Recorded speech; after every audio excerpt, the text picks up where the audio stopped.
welcome to the Explainer. All right, if you're gearing up for your AWS developer exam, you have come to the right place. Today, we are going to zero in on Amazon OpenSearch service and really nail down the key scenarios you absolutely have to know. Okay, let's just jump right in, shall we? This is a super important service for the DVA CO2 exam. We're going to focus on the exact patterns and problems you're likely to see so you can walk into that test feeling ready to go. Okay, so this is a total classic. You're almost guaranteed to see a question like this, and it's all about testing if you know how to use the right tool for the job. You might have a perfectly good database, but what you really need is a search engine. Let's break down why that difference is so important. So here's the bottom line. Think of DynamoDB as a rocket ship, but it's designed for one thing: incredibly fast, simple lookups when you already know the key. But if you need to search the way a human does, handling typos, understanding synonyms, ranking results by how relevant they are, well, that's exactly what OpenSearch was built for. For something like a product catalog, that kind of rich search isn't just nice to have, it's a must. Okay, first things first, we gotta nail down a key term here. When you hear the word index in the world of OpenSearch, I want you to erase what you know about traditional database indexes. It's a much bigger concept. In fact, think of it as the equivalent of an entire table in a relational database. And this table just lays it all out, doesn't it? On one side, you've got the super rigid world of relational databases. Rows, columns, predefined schemas, everything has to fit perfectly. But an OpenSearch index, it's all about flexibility, designed for the often messy world of JSON documents, which makes it perfect for search and analytics. So all that flexibility we just talked about, well, it's controlled by something called a mapping. You can think of it as the rulebook or the schema for your index. For the exam, here's what you need to remember. The mapping is what tells OpenSearch how to analyze your data. Should a piece of text be broken down into individual words for searching, or is it an exact keyword that should never be changed? Getting that mapping right is absolutely critical for search performance. All right, this next one is huge. It's a super common integration pattern, and you can bet it's going to be on the exam. You've got data changing constantly in DynamoDB, and you need it to be searchable in OpenSearch almost the instant it changes. So how do you build that bridge?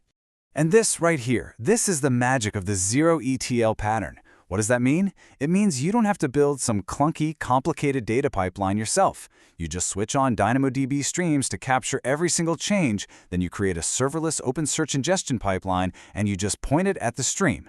It automatically handles everything, collecting the changes and delivering them right to your search index. No code, no servers, no fuss. Okay, so that's how we handle database changes, but what about a different scenario? What if you're dealing with just a massive, nonstop flood of log data coming from all your servers, applications, and maybe even IoT devices? For this job, your go-to service is absolutely Amazon Kinesis Data Firehose. I mean, it's practically built for this exact problem. It's designed to drink from that fire hose of data, automatically buffer it into nice, neat batches, and then deliver it straight into your OpenSearch domain, all ready for you to start analyzing. Okay, so we're getting all this data into our cluster, which is great, but what happens next? How do we keep the whole thing from falling over when that data turns from a trickle into a flood?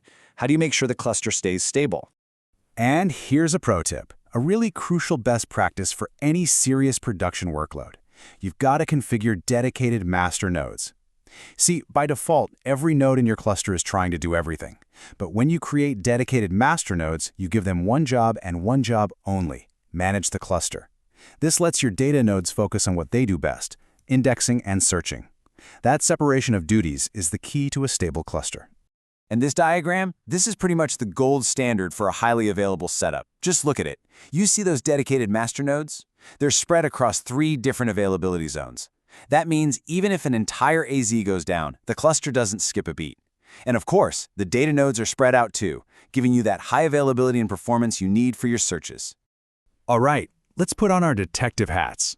For the exam, knowing your key monitoring metrics is absolutely essential, especially when things go wrong. So if your users are complaining that queries are timing out, you need to know exactly which metric to look at to figure out what's happening. And when it comes to memory problems, this is your smoking gun: JVM memory pressure. If you see this metric spiking and staying high, that's a huge red flag. It's telling you that the Java virtual machine is spending way too much time cleaning up memory and not enough time actually running your queries. The solution? It's time to scale up your data nodes to an instance type with more memory. Okay, let's switch gears a bit and talk about security. You know, it's a massive part of every AWS service, and OpenSearch is definitely no exception. So how do you make sure that only the right people and the right applications can talk to your cluster? The answer, as it so often is with AWS, is all about IAM. Every single API call you make has to be cryptographically signed using your IAM credentials. It's a process called Signature Version 4, or SIG4 for short, and it's how AWS verifies who you are and what you're allowed to do for every single request. It's security at its core. And here's the good news for all you developers out there. While that whole SIG4 process sounds really complicated, you don't actually have to build it from scratch. Phew, right? AWS provides easy-to-use libraries for pretty much every language, like this one for Python, that do all that complex signing work for you. All right, another big one for the exam, network security. Let's say you've got these amazing dashboards set up with all your data visualized, but you can't have just anyone on the internet looking at them. It needs to be internal only. So how do you lock that down? The best, most secure way to do this is to launch the entire domain inside your VPC. Think of it like putting a private fence around your house. It's just not on the public street anymore. By doing this, the cluster's endpoint is a private resource, completely invisible to the public internet. The only way in is from within your own network or over a VPN. It's a powerful security boundary. And last but not least, let's talk disaster recovery. The great thing here is you don't have to stress about manually backing up your data. OpenSearch Service just handles it for you, taking automated snapshots every day and storing them safely in Amazon S3. So if something ever does go wrong, you can restore your whole domain and get right back to it. Phew. Okay, we've covered a ton of ground. So let's do a quick rapid-fire review. Think of this as your cheat sheet for the exam. These are the connections you want to have locked in. Seriously, you want to burn these into your brain. Problem? Fuzzy search? Boom, OpenSearch. Problem? Syncing with DynamoDB in real time? That's the OpenSearch ingestion pipeline. Cluster feels wobbly under pressure? Dedicated master nodes. Need to secure API calls? IAM and SIG-v4. And locking down network access? Launch it in a VPC. Got it? These are the core concepts. And there you have it. That's our explainer on the most important OpenSearch concepts for your AWS developer exam. Hopefully this really helped connect the dots for you. Now go out there and ace that test. Good luck with your studies.